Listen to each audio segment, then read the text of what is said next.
Hi, Jill from KnitSisu here with the malabrigo KAL, the Barnstable Shawl.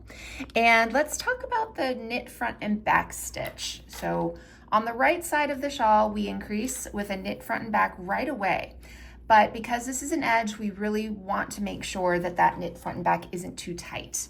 The knit front and back stitch as an increase can be a little bit tight just by itself, even without being on an edge. And so I'm going to show you a trick to make sure that it's not.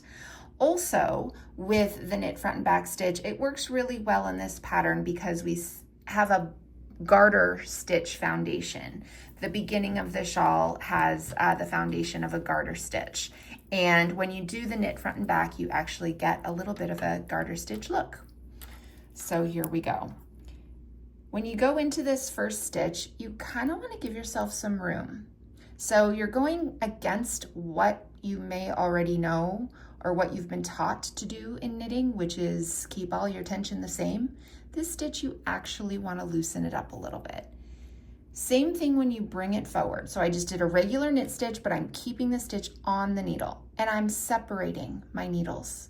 Again, something that we're told kind of not to do when we learn how to knit, and we're going to wonderfully break the rules.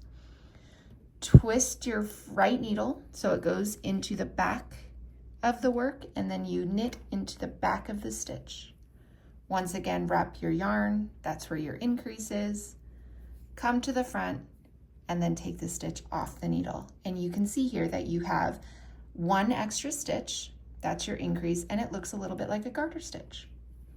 You encounter the knit front and back stitch at the end of the wrong side row in this pattern.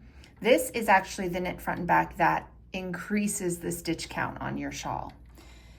As this stitch was already kind of worked twice in the beginning, this is the back stitch of your knit front and back from the right side row, it's gonna feel a little bit tight.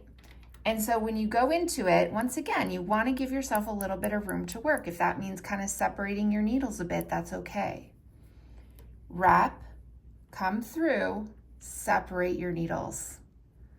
Turn to the back, go into the back. You've given yourself a lot of room at this point. No need to force this stitch, and come through. And then of course that last stitch is your slipped stitch on the wrong side.